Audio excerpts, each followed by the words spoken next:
Welcome back to Combat Mission Cold War, where we're going to kick off the second round of the Company Challenge.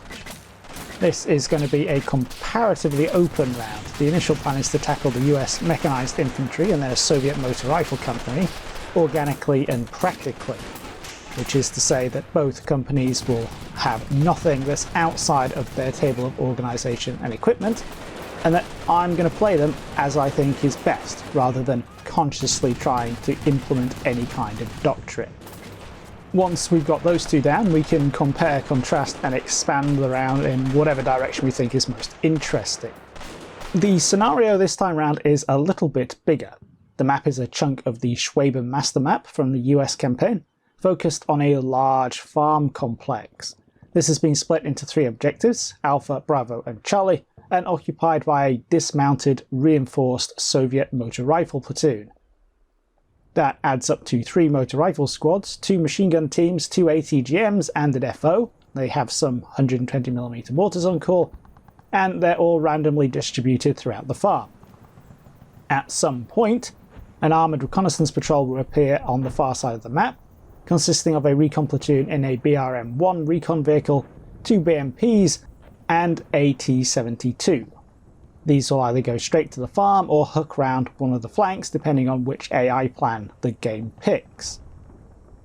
The attacking company starts off in some dead ground behind a large wood. There's 500 metres of open ground between the wood and the farm complex, so we have 3 clear tasks here. Cross that open ground, clear the farm, and repel the armoured counterattack. We're kicking off with the US Mechanized Infantry Company.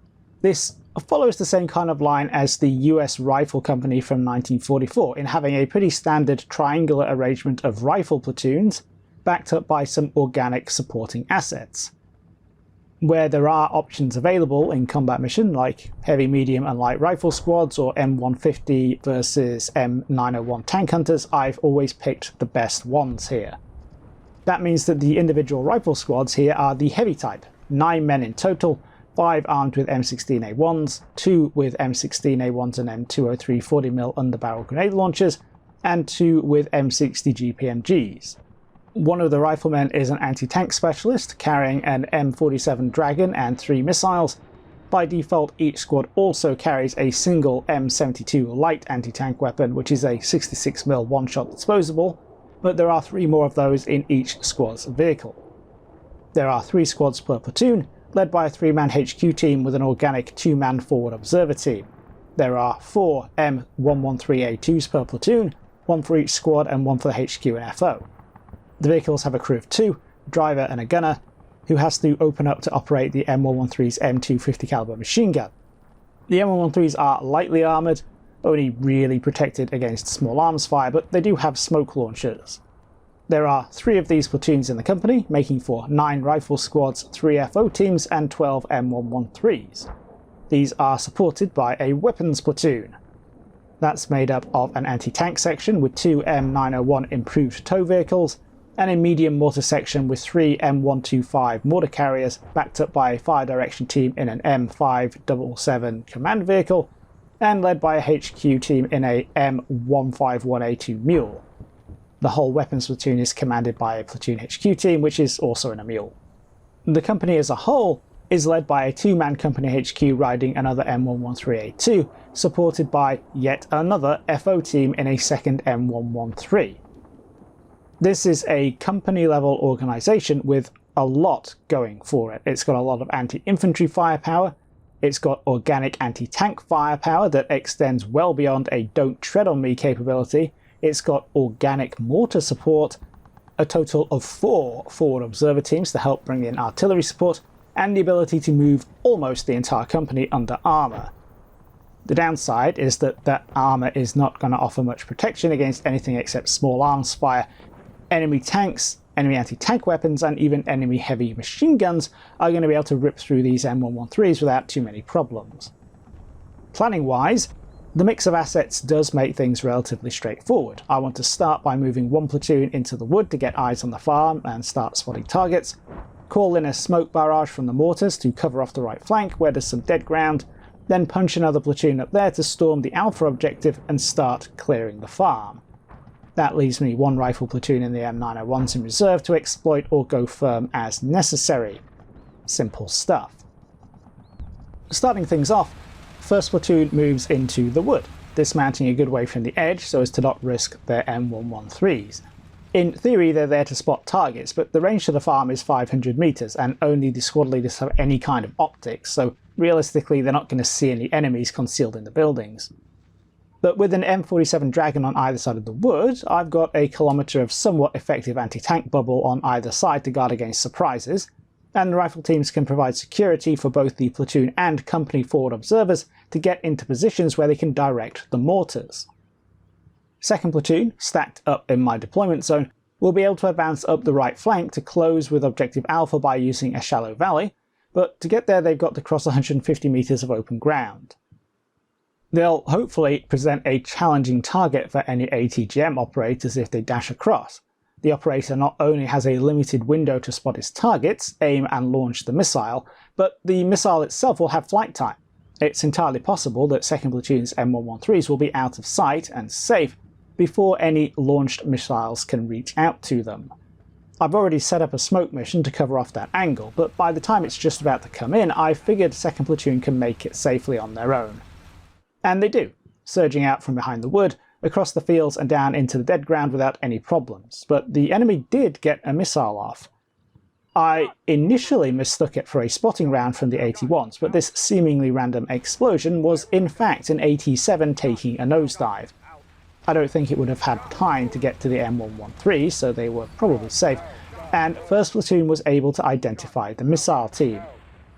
They're set up on the top floor of building B1 in the Bravo objective. I can't really do anything about them yet. The range is really too long for 1st platoon's dismounts to be effective, short of trying to hit them with a Dragon, and while the 50s on the M113s could potentially do the job, I don't think trying is worth the risk. For now, 2nd platoon is in their little valley, and they're able to advance with an eye to taking Alpha in the flank. As I start to think about the mechanics of such an attack though, I quickly realise that I really need more firepower. First, I really don't want to make a dismounted attack. It's still 300 to 400 meters from 2nd platoon's jumping off point to Alpha. That's a long way to go on 2 feet when people are shooting at you, and it'll take plenty of time. Time the enemy has to react, and time I need to provide ammunition-intensive suppressive fire. Speaking of, not only do I have a lot of potentially occupied buildings to cover, but I'm going to be advancing over a slope, so I'll be exposed to the upper floors first. Trying to fire and maneuver my way up with a single platoon of 4 vehicles means that I'll have to make compromises somewhere. Either I'm not going to be able to suppress every position, or I'll be switching my fire between buildings so any suppressive effect will be diluted. 1st platoon is in no position to help, and it's definitely not a job for the M901s, so it's down to 3rd platoon. By the time I've reached this decision, the smoke from the 81s has bloomed and effectively blocked off the AT-7's view of the danger area, so it's simple enough to throw the platoon across and follow in 2nd's tracks. The AT-7 doesn't react, but that's mostly because it somehow managed to spot 1-2's M113 deep in the centre of the woods. Even more impressive, they managed to nail it with a missile and knock it out. That's a little annoying. The only thing I can really do about it though is pull the remaining M113s deeper into the wood and concentrate on attacking Alpha. 2nd platoon kicks things off by rolling into hull-down positions in the wheat and opening up on the top floors of the Alpha buildings. They quickly spot an enemy PK team, set up in A8, who are suppressed in short order. Without reducing the fire, I bring up 3rd platoon alongside and dash squads 3-1 and 3-3 forward to buildings A1 and A2. They've got extra supporting fire from the other 2 3rd platoon vehicles and make sure to shoot up the as yet untouched ground floors on the way in. I picked A1 and A2 to try and establish a foothold because they've got a hedge line outside. Granted, it's not much, but it gives me a kind of intermediate position between hanging around in the open next to the tracks and immediately having to storm a building which may not only be occupied, but may be supported from as yet unsuppressed positions in depth across the Alpha yard. Luckily, 3-1 and 3-3 get away with it. Although they're getting a little bit suppressed by friendly 50 cal fire going over their heads, 3-1 quickly spot an enemy team on the ground floor of A1. They're able to take 2 of them out before they can open up, including one with an RPG-7, and the 2 survivors surrender. Neutralizing A1 puts one of the forward M113s in position to enfilade A8 with the enemy MG team inside, and with sending 3rd Platoon's HQ up to the foothold on the corner making it worryingly congested, I send 3-2 over to tackle the right. They get up with no problems, and although the somehow still alive final PK team member gives them a burst, they take him out. With A1, A2 and A8 secure, without encountering enemy fire from the other side of Alpha, it looks like I've got my break in. I spend the next 5 minutes consolidating, spreading 3rd Platoon across the yard and bringing 2nd Platoon up to get them out of the open. From here I have a decision to make. Do I want to go left and tackle Bravo next, or go right and take on Charlie? Heading for either objective means risking some exposure to the other. The triangular arrangement here means they're all in mutually supporting defilade. It doesn't take me long to decide on Bravo. That's where that 87 team is, and although 3-1 looks to have taken them out with some pot shots from building A2, I want to confirm that they're neutralized so I can gain more freedom of maneuver and potentially bring 1st Platoon up directly. I've got eyes on that whole area courtesy of 1 Platoon and the FOs in the woods, and I'm able to bring the mortars in again to suppress the enemy while I prepare to move. I pretty much want to do to Bravo what I did to Alpha, with the mortars keeping the enemy's heads down, and supported by fire from 3rd Platoon, 2nd Platoon will rush across to the hedge line facing the woods. 2-3 will turn up the track into the farm alongside building B1, pop smoke, dismount and storm the building. 2-2 will pull up to the hedge directly in front of that building to support and engage an enemy contact marker in B2. The Platoon HQ and FO will slot in on their left, while the final Rifle Squad 2-1 will go past and swing in, pop smoke and dismount to grab building B3. Seizing that line should give me a solid base to work from if Bravo is more heavily occupied than it looks. The lead vehicle, with 2-2 inside, shoots up building B2 on the way in, but B2 isn't going to be a problem. As they cross the track, they start to take fire from Charlie. Buildings C9 and C11 are occupied by enemy teams. These are totally unsuppressed because they're in defilade from my base of fire in Alpha and they're neatly keyholed onto either side of B1. On top of that, the hurriedly dismounting men of 2-2 get engaged by enemy troops on the ground floor of building B1, which I had assumed was clear. 2 of them get hit while they're still clumped up at the back of their track, then the bubble bursts and everything goes wrong. The Platoon HQ vehicle has popped smoke, but its gunner is forced to duck down by small arms fire, and then an RPG streaks out from C9 and annihilates the vehicle. All the crew, the entire HQ team and the FO are killed instantly. Next to them, 2-2 are already 2 men down, and between an errant mortar bomb landing right on top of them, which somehow does no damage, and the sudden destruction of their HQ, they lose their nerve and run back the way they came towards Alpha.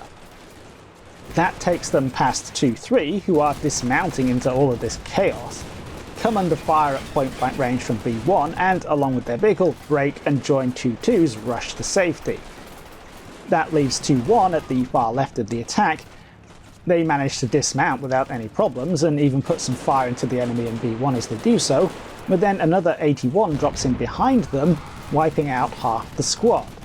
They also break and run away from the buildings into the open.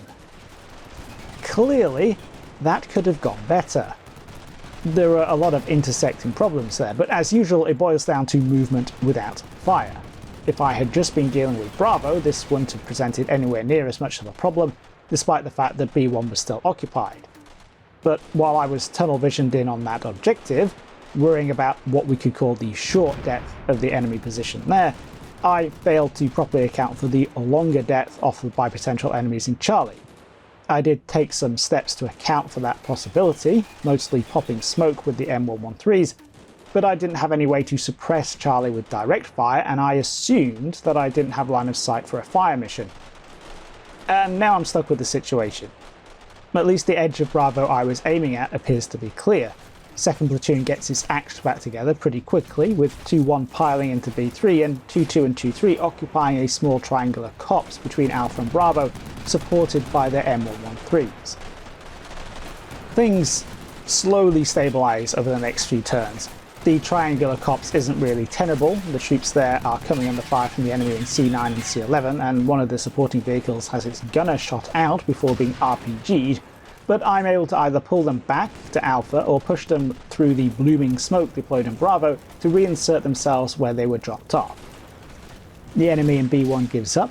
Another enemy team spotted in B4 is neutralised by 3rd Platoon from Alpha, and after a few more turns I'm able to gather up 1st Platoon and punch them across the open ground directly to Bravo, now that I've confirmed that that 87 is out of action. They reinforce 2-1 on the left at the 30-minute mark, about 6 minutes after 2nd Platoon's disaster. From there, things start to tilt back in my favour.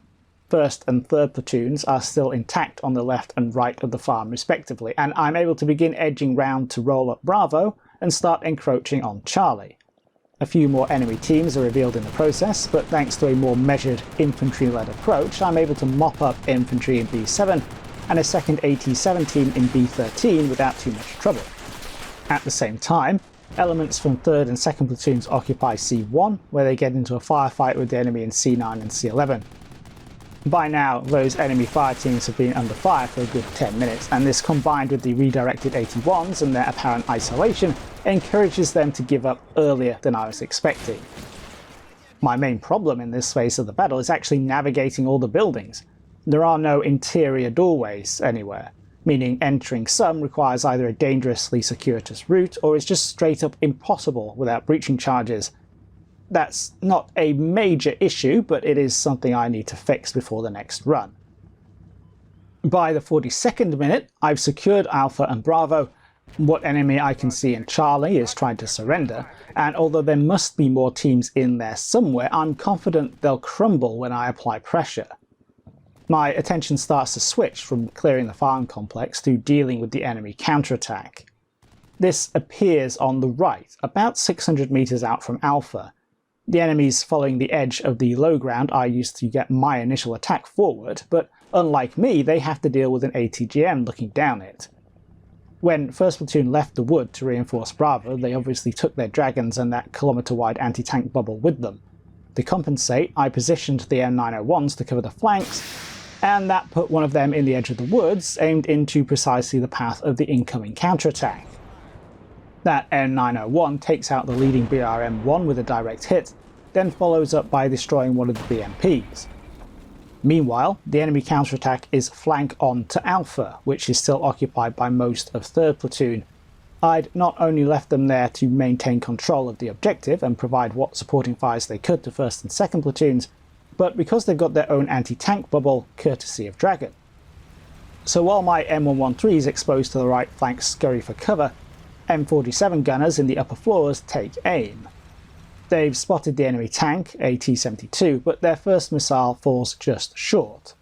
That attracts a 125mm HE shell in return as some of the more optimistic Pixeltreppers start trying to shoot out the tank commander with their M16s. There's another Dragon miss before the M901 manages to score a hit, but this fails to penetrate the T-72's turret. 3 missiles from the same position is a bit much for me. Even if there's no indication that the enemy have spotted the M901, it's nowhere near as hull down as I would like, and with the second AT vehicle coming across to reinforce, I decide to pull it back and reload. In the meantime, the Dragon teams finally manage to connect, putting a couple of missiles into the tank. Neither penetrate, and return fire kills 2 men in A1, but the T-72 is immobilized. The second M901 spots and destroys the final BMP when it gets into position, but neither of the tank hunters can quite spot the T-72. That ultimately doesn't matter though. The losses have tipped the AI over the edge and it surrenders. Obviously that makes it a total victory, but as so often happens, that's effectively just a jump to the end of the current trajectory. Overall, the US Mechanized Infantry took 23 casualties, 9 of them in that single disastrous turn at Bravo, and lost 3 M113s. The Soviet defenders have 3 men left, 3 hanging out in C-15 at the back of Charlie, and 3 crewing the T-72. That means they've lost 51 men to go along with the 2 BMPs and the BRM. The T-72 was heavily damaged, blind and immobilized, flank on to the M901, so it wasn't exactly long for this world. So let's break things down and take a look at our three tasks: the approach or break-in, clearing the objective, and repelling the armoured counterattack. I think there were a couple of key elements to the initial attack on the Alpha objective. The first is that I originally planned to conduct the break-in with a single platoon, but soon had to commit another and attack with two.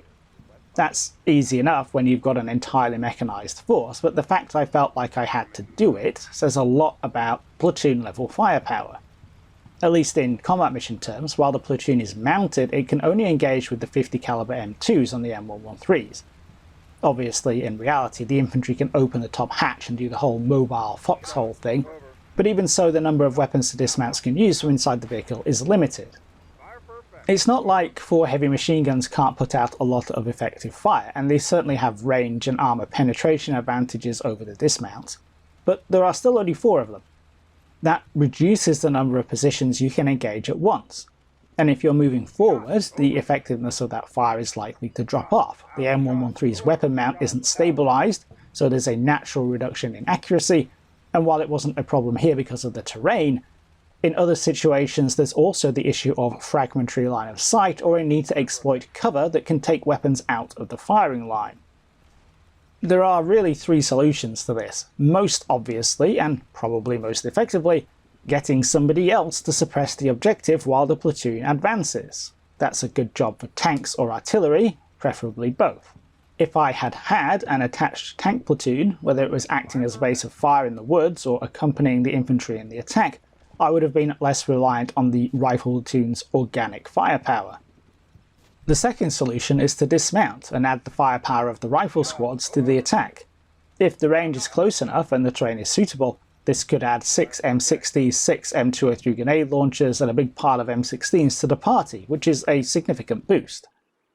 The downside to that is that, well, now the platoon's dismounted, so any advance is going to involve either moving at the speed of the dismounts, meaning they spend longer exposed in the open, or it's going to involve getting back into the M113s, at which point the suppressive fire needed to enable the advance drops off.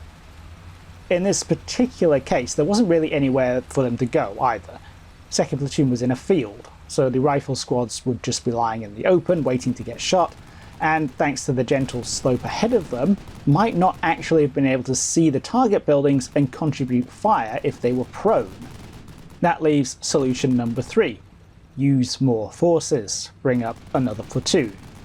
The obvious problem is that when you have 3 platoons, you can't do that everywhere. I guess we could also add a 4th option in to upgrade the firepower on the transport and make the jump from APC to IFV, but we're getting a little ahead of ourselves there.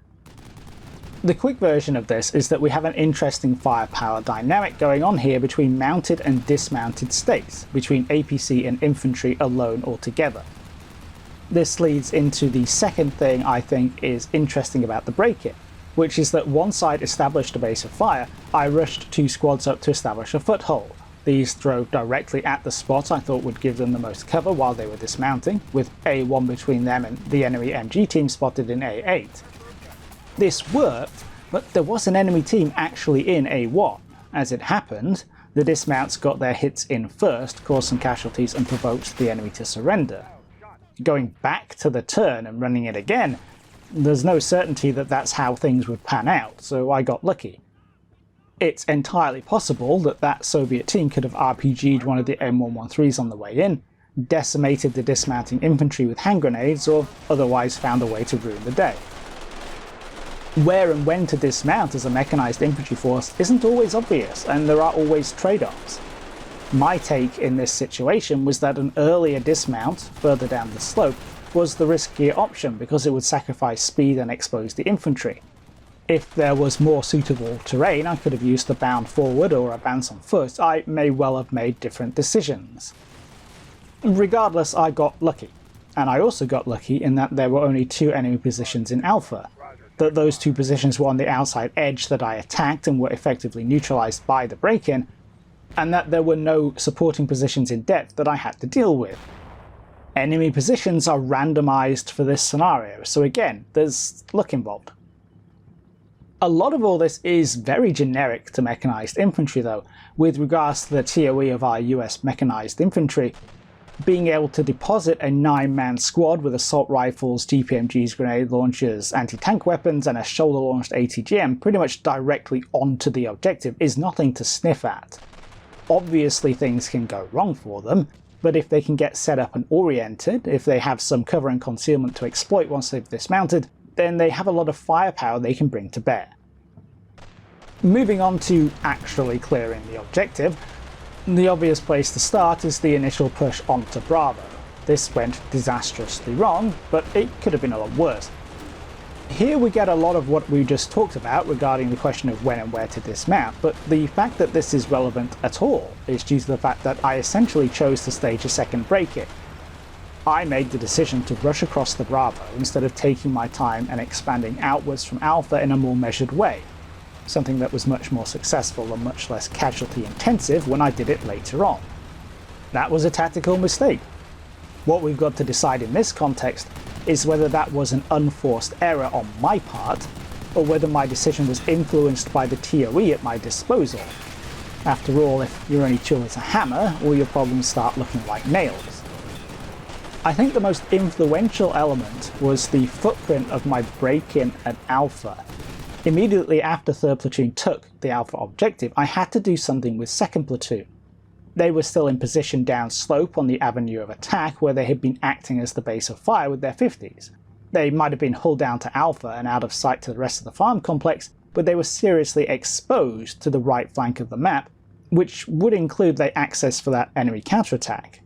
So I wanted to get 2nd Platoon out of that position, and the logical direction to go was forward. But I didn't want to cram 2 platoons into the confined space of the Alpha yard, where they would lose their freedom to maneuver, be tightly packed for enemy mortars or artillery, and have restricted exit points. That is, to some extent, a TOE issue. US Mechanized Infantry platoons are pretty large platoons. Broken down, we're talking about 4 vehicles and 8 infantry teams. Spread out into buildings or otherwise dispersed, they can take up a lot of room. Without going into Alpha then, 2nd Platoon could go right around the farm complex towards Charlie and expose itself to that flank, or it could go left towards Bravo with the friendly occupied wood on its flank. I don't think the logic was fundamentally flawed there, though it may well have been a lot smarter to advance 3rd Platoon out of Alpha and feed 2nd in to replace them, rather than opening up an entirely new avenue of attack and getting a harsh reminder about mutually supporting positions in depth. There's no doubt that having the M113s available made a rapid leapfrog and a secondary break-in attempt possible. If I was forced to attack dismounted, things would obviously have slowed down a lot more, and my ability to suddenly rush into a compromising position would have been mitigated. But yet again, that's a mechanized problem, not an M113 problem. Different vehicles and different TOE might have enabled it better. Trying to do the same thing with tanks and artillery and support, or with something like an ERA-covered Bradley may well have been a lot more forgiving. But I think it's fundamentally me picking an available option, rather than being pushed in a certain direction by the makeup of the formation. We could even argue that the mechanized capability that got me into the mess also helped me to get out of it. The smoke popped by the M113s allowed both the vehicles and the dismounts to get off the X, even if it took longer to build than I would have liked. Added to that, the fundamental loss was 2nd Platoon's HQ vehicle, which had the platoon leader and the FO team inside. That's obviously bad for 2nd Platoon, but they were still able to carry on. Losing the FO team was also not as bad as it might be for other TOEs. They are specialists, but the company has 4 of them, so being a team down means that the company loses flexibility, not capability. I would lean on the Bravo disaster being on me, rather than something forced onto me by the table of organisation and equipment. I didn't have to try another break-in. It was by no means the only or best option available. There was some pressure to move quickly because I had 2 platoons clustered in Alpha and I felt a need to spread out, but there were other ways I could have dealt with that. In comparison, follow-up attacks went fine. I had enough firepower between the dismounts and the M113s to shut down enemy positions. Thanks to the extra supplies of ammunition in the vehicles, I never had to worry about dialing back my small arms fire. I could just do everything I needed to do. Finally, we've got the counterattack. I think it's fair to say that this got mulched pretty effectively. The only survivor was the T-72. it was heavily damaged, immobilized, and had the two M901s in position to finish it off. The enemy essentially ran into an L-shaped ambush, with the toes aimed down the long axis, and flanking fire from 2nd Platoon's Dragons set up in Alpha. That was a conscious decision, and if the enemy had popped up on the left flank, I had a similar arrangement going with some of 1st Platoon's dismounts on the edge of Bravo. The M901s being mobile in the back line, I had one covering each flank and was able to swap the unengaged vehicle to the engaged flank as necessary. Obviously, that was really effective. This company TOE has a really good organic anti-tank capability. Granted, in this case the M901s did most of the work, while half the Dragons missed and the other half failed to penetrate the T-72's armour, but they still made a solid combination. If we think about engagement envelopes, the company can reach out to almost 4 kilometers with TOW, to 1 kilometer with Dragon, and then it has the sub 200 meters don't tread on me bubble from the M72 laws. So the US Mech Infantry has depth to its anti-tank capability. That can help the company remain well dispersed and reduce the threat posed by enemy artillery, but it can also create situations like we saw here where different assets work together to make anti-armor kill zones. The two M901s in particular give the company a really good long-ranged organic anti-tank capability. Add to that the Dragon at squad level, meaning 9 more ATGMs and more M72s than you can shake a stick at, and yeah, it's almost like the Americans thought they'd be up against a lot of Soviet tanks. That's the 3 tasks covered. The only thing I haven't really talked about yet is the mortars. These accounted for 1 enemy casualty, meaning that they killed several times more friendlies than enemies, but we can put that down to user error. Certainly in this situation when the enemy is well spread out and in cover, I don't think you can really expect 81mm mortars to do that much damage, but they absolutely have a role in suppressing the enemy, which they did towards the end, and in obscuration with smoke. It's hard to quantify how effective they were in either of those tasks, but I would certainly rather have them than not. They've got loads of ammunition, 98 HE and 16 smoke bombs each, and I probably should have used them a lot more. Combined with the number of FOs, the mortars are also pretty reactive. The main problem I had with them was due to the way Combat Mission handles multiple fire missions. They were basically firing as 3 separate entities rather than a unified section. That's just Combat Mission though, less of a problem in reality. So that's the US Mechanized Infantry Company through the company challenge. Coming out the other side, I think that's given us a good baseline for the US side of things. We can dial things up by swapping M113s for Bradleys, or swapping one of the rifle platoons for a tank platoon, or we could try the same thing again but dial the existing equipment back, replacing M901s with M150s for example. But I think what's going to contextualize this the most is the equivalent formation on the other side of the inter-German border. A BTR motor rifle company is a very different kind of formation. On paper it's got a lot less going for it in this kind of situation, and it definitely doesn't have the same organic assets. That's what we're going to have a look at next. Hope you all enjoyed this video and found it interesting. If you'd like to watch these videos early and support the channel, you can do so via Patreon and YouTube memberships. Whether you do or not, thanks for watching, and I'll catch you in the next one.